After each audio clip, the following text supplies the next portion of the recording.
నేటి అర్ధరాత్రి నుంచి ఆటో సేవలు నిలిపేస్తామని తెలంగాణ ఆటో యాప్ ఆధారిత సంఘాల జేసీ ప్రకటించింది. పెరిగిన పెట్రోల్, డీజిల్, గ్యాస్ ధరలకు అనుగుణంగా ఆటోమీటర్ ఛార్జీలు పెంచాలని జేఏసీ నేతలు డిమాండ్ చేస్తున్నారు. 30 ఏళ్ల నుంచి సంక్షేమ బోర్డు కోసం పోరాటాలు, ఉద్యమాలు చేశామని, ఇదే ఇక చివరిదని సంఘాల నాయకులు స్పష్టం చేస్తున్నారు.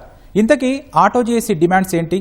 బంద్ నేపథ్యంలో ప్రభుత్వం ఎలాంటి ప్రత్యామ్నాయాలు చేస్తోంది? తదితర అంశాలపై మా ప్రతినిధి శ్రీపతి శ్రీనివాస్ గ్రౌండ్ రిపోర్ట్.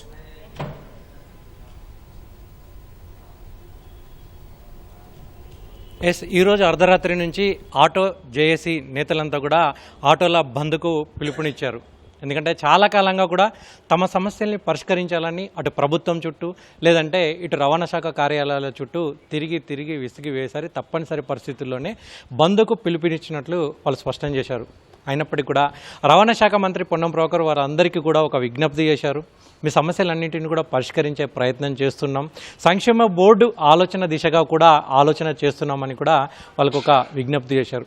అంతేకాదు రవాణా శాఖ కమిషనర్ కావచ్చు, రవాణా శాఖ జేటీసీలు కావచ్చు, లేదంటే డీటీసీలు కావచ్చు, వాళ్ళంతా కూడా ఈ జేఏసీ నేతలందరికీ కూడా ఫోన్లు చేసి మీరు ఈ బంద్ను విరమించుకోండి, మీరు చెప్పినటువంటి డిమాండ్లన్నింటినీ కూడా దాదాపు పరిష్కరించే ప్రయత్నం చేస్తామంటున్నారు. కానీ ఆటో యూనియన్ జేఏసీ నేతలు మాత్రం ససేమీరు అంటున్నారు. ఖచ్చితంగా ఈరోజు అర్ధరాత్రి నుంచి మాత్రం వీళ్ళు బంద్లోకి వెళ్తున్నామంటున్నారు. ఆటో జేఏసీ నేతలంతా ఉన్నారు. అన్ని పార్టీలకు సంబంధించినటువంటి ఈ ఆటో జేఏసీ అనుబంధ నేతలందరూ కూడా ఇక్కడ ఉన్నారు. వాళ్ళని అడుగుదాం అసలు వాళ్ళ డిమాండ్లు ఏంటి. సార్, జేఏసీ కన్వీనర్గా మీరు అసలు ఎందుకు ఈ బంద్లోకి వెళ్దాం అనుకుంటున్నారు? మేము గత 2.5 సంవత్సరాల క్రితం నుంచే కాంగ్రెస్ పార్టీ అధికారంలోకి వచ్చే ముందు, ఆనాడు కాంగ్రెస్ పార్టీ అధికారంలోకి వస్తే గత ప్రభుత్వం చేయని ఆటో డ్రైవర్ల సమస్యలన్నీ కూడా పరిష్కరిస్తామని ఆనాడు హామీ ఇవ్వటం జరిగింది. ఎన్నికల మేనిఫెస్టోలో పెట్టడం జరిగింది. అదేవిధంగా మహాలక్ష్మి పథకం ద్వారా ఫ్రీ బస్సు పథకాన్ని తీసుకొచ్చి మహిళలకు, దానివల్ల ఆటో డ్రైవర్ల జీవనోపాధి మీద ఈ రాష్ట్రంలో 7.5 లక్షల మంది కుటుంబాల మీద దెబ్బతీయటం జరిగింది. దాని తర్వాత మేము 2.5 సంవత్సరాల నుంచి అనేకమైన ఆందోళన చేయటం జరిగింది. సమ్మెలో పిలుపునివ్వటం జరిగింది. రాష్ట్ర వ్యాప్తంగా అనేకమైన ధర్నాలు, రాస్తారోకోలు చేసిన పిదపట కాంగ్రెస్ పార్టీ ప్రభుత్వం ఏమంటే ఆటో డ్రైవర్లకు అన్యాయం జరిగిన మాట వాస్తవమే, మేము న్యాయం చేస్తామని చెప్పి పలు దఫాలుగా వాళ్ళు చెప్పడం తప్ప 2.5 సంవత్సరాల నుంచి మంత్రి గారు పొన్నం ప్రభాకర్ గారు కానివ్వండి, ముఖ్యమంత్రి గారు రేవంత్ రెడ్డి గారు కానివ్వండి, వాళ్ళు అనేకమైన సమస్యల మీద ఆటో డ్రైవర్లు తెలంగాణ బిడ్డలే, మన జూబ్లీస్ ఎన్నికలు జరుగుతున్నప్పుడు కూడా మేము పరిష్కరిస్తాం, ఆటో డ్రైవర్లకు అన్యాయం చేయమని చెప్పడం తప్ప మేము ఈరోజు అర్ధరాత్రి నుంచి నిరవధిక ఆటో బంద్కు పిలుపునివ్వడం జరిగింది. ఆటో, క్యాబు, రవాణా రంగ కార్మికుల సమ్మెకు పిలుపునివ్వడం జరిగింది. 18 సంఘాలు ఉన్నాయి. రాష్ట్ర వ్యాప్తంగా ఈ సమ్మె కొనసాగుతుంది. ఇప్పుడు మంత్రి గారు ఏదైతే హుస్నాబాద్లో ఉండో ఒక వీడియో విడుదల చేయడం జరిగింది. ఆ వీడియోలు శ్రీకాంతాచారి గారు వర్ధంతి సభలోనే, ప్రెస్ క్లబ్లోనే ఇట్లాంటి వీడియోలు చెప్పడం జరిగింది. అనేకమైన 2.5 సంవత్సరాల నుంచి కళ్ళబొలి కబురు చెప్తున్నారు తప్ప ఆ వీడియోలు మాకు ఇది కాదు, పరిణామం కాదు. ఈరోజు కూడా చెప్తున్నాం, కమిషనర్ గారు చర్చలో పిలవడం జరిగింది 6 గంటలకు. మేమేమంటున్నామంటే మంత్రి గారితో చెప్పాము, కమిషనర్ గారితో చెప్పినాం, మాకు రాతపూర్వకంగా మా డిమాండ్లు, న్యాయమైన డిమాండ్లు పరిష్కరిస్తే తప్ప మేము సమ్మె విరమించే సమస్య లేదు. సమ్మె కొనసాగుతుంది ప్రజాసమయుతంగానే. మా సమస్యలు ఈసారి మేము గట్టిగానే కొట్లాడదలుచుకున్నాం. మాకు ప్రభుత్వం అన్యాయం చేస్తుంది, మోసం చేస్తుంది కాబట్టి మా న్యాయమైన మేము కొంతమంది కోరికలు కొట్టలేదు. ఇవాళ ఖజానాకి ఏం సమస్య లేదు.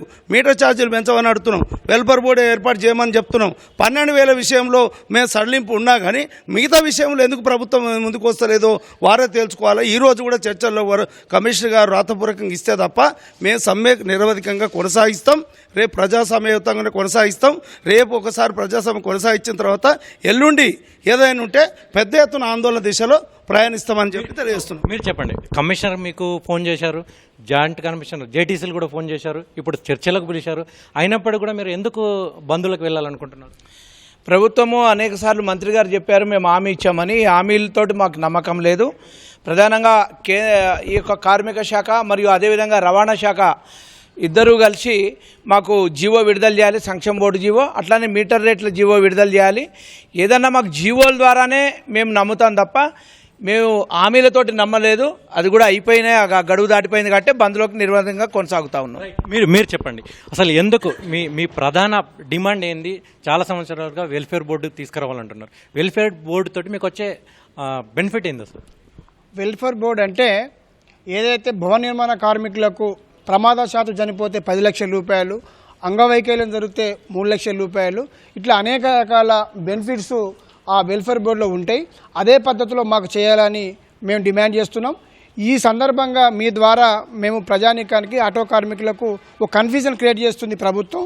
ఇప్పుడు ఏదైతే రవాణా శాఖ కమిషనర్ గారు, మంత్రి గారు, సీఎం అందుబాటులో లేడు, మీరు రండి అని పిలిచిరు. కానీ మేము ప్రభుత్వం పిలిచినప్పుడు గౌరవంగా రాకపోతే, పిలిస్తే రాలేదు, మేము పరిష్కరించని సిద్ధం ఉన్నామని చెప్పి పబ్లిక్లో ఆటో డ్రైవర్లలో ఒక తప్పుడు సమాచారం పోతున్న ఉద్దేశంతో మేమందరం ఇక్కడ కమిషనర్ ఆఫీసు రావడం జరిగింది. కానీ సమ్మె కొనసాగుతుంది.